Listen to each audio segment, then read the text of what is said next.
Ini kalau tak dibacakan berdosa. Ini serius nih, diketik, di print. Assalamualaikum Ustaz. Waalaikumsalam warahmatullahi wabarakatuh. Dalam menjalani aktivitas kehidupan sehari-hari di lingkungan kami, hampir tak terlepas dari pinjaman pada rentenir. Jangan bilang rentenir. Rentenir terlalu keren. Lintah darat. Semua yang di air kalau naik dia ke darat bahaya. Di antaranya lintah darat dan buaya mengaku. Bahkan untuk membeli dan memiliki sesuatu pun kami sering menggunakan jasa kredit. Bagaimana hukumnya nih Pak Ustadz? Karena kalau itu tidak kami lakukan, sulit kami untuk jualan. Untuk ini nampaknya bukan bertanya tapi menawar.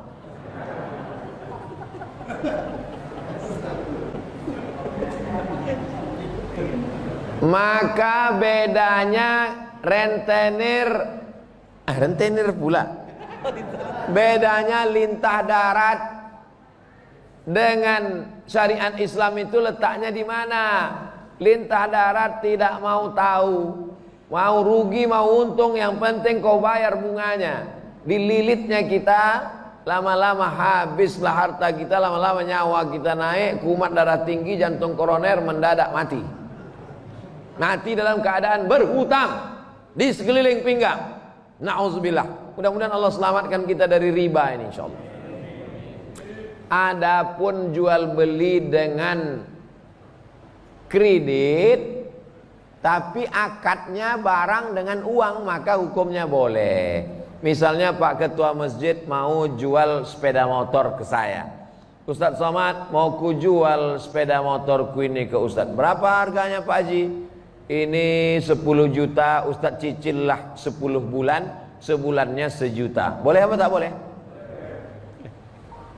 Gimana detailnya Pak Ustadz? Silakan buka handphone, tulis di Google Somad Maroko Google. Tulis di situ SOMADMOROCCO. Somad Maroko. Maroko, bukan Maroko. Maroko, tempat saya kuliah dulu. Somad Maroko, tulis setelah spasi kredit. Kredit, enter. Dapat tulisan.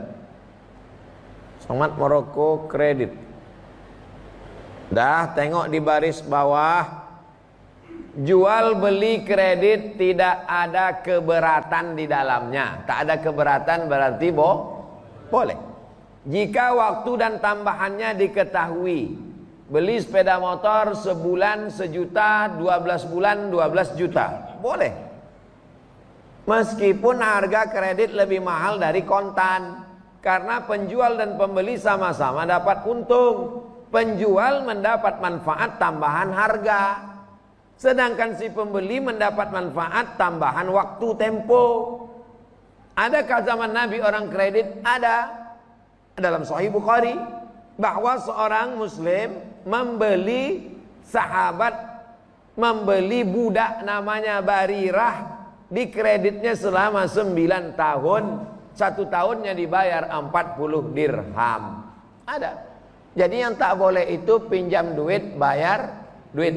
Pinjam 10 juta, bayar 12 juta, haram. Adapun uang dengan barang, maka tidak apa-apa. Itulah bedanya lintah darat dengan bank syariah. Di bank syariah akadnya adalah saya mau beli mobil. Duit tak ada, maka saya datang ke bank. Lalu bank kemudian membelikan mobil itu. Apakah akadnya itu dengan cara dia beli mobil lalu dia jual mobil, akadnya mobil dengan uang, atau dibeli taukil, atau akadnya kafalah. Jadi akadnya macam-macam, orang tak mengerti karena di fikih masjid sibuk dengan fikih toharoh, air suci mensucikan. Asik dibahas masalah khilafiyah, masalah kaki celana, masalah jenggot, masalah darah bisul, darah jerawat, darah wiladah, darah nifas, darah haid, darah nyamuk, darah macam-macam. Padahal muamalat ekonomi Islam ini penting. Jadi kesimpulannya, kalau dengan interaksi bank syariah, insya Allah sudah keluar fatwa DSN, Dewan Syariah Nasional. Mudah-mudahan kita selamat. Tapi dengan rentenir, dengan meminjamkan uang, bank berjalan berkeliling, riba menjerat leher, mudah-mudahan kita diselamatkan dari riba ini insyaallah. Amin ya rabbal alamin. Sekarang manusia ini menjadi makhluk yang konsumtif.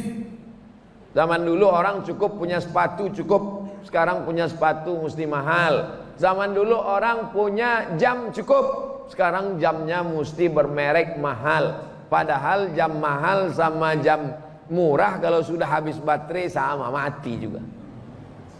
Dulu orang asal pakai baju cukup, sekarang orang pakai baju outfit, dia mesti berdiri mahal, style, gaya hidup naik gara-gara kehidupan yang konsumtif dengan medsos dan lain sebagainya. Maka iqna' bima qasamallahu lak takun aghnan nas.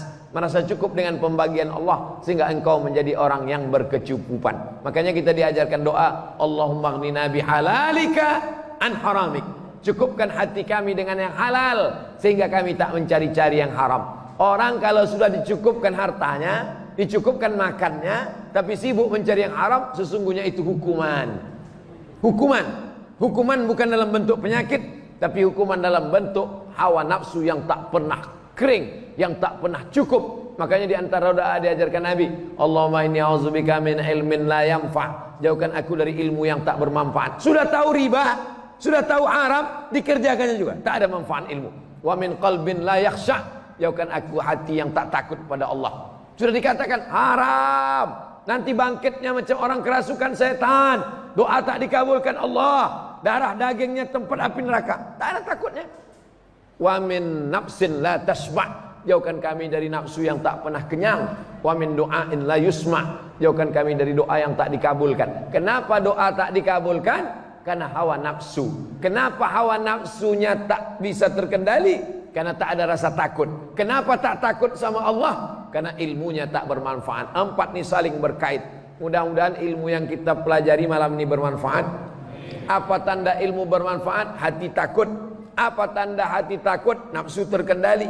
Apa tanda nafsu terkendali? Doa terkabulkan. Empat-empatnya kita diselamatkan Allah SWT. Amin ya rabbal alamin. Ala hazin niyah, untuk niat segala yang baik-baik. Al-Fatihah. A'udzu billahi minasyaitonir rajim. Bismillahirrahmanirrahim. Alhamdulillahi rabbil alamin. Arrahmanir rahim. Maliki yaumiddin. Iyyaka na'budu wa iyyaka nasta'in. Ihdinas siratal mustaqim. Siratal ladzina an'amta 'alaihim ghairil maghdubi 'alaihim waladdallin. Amin.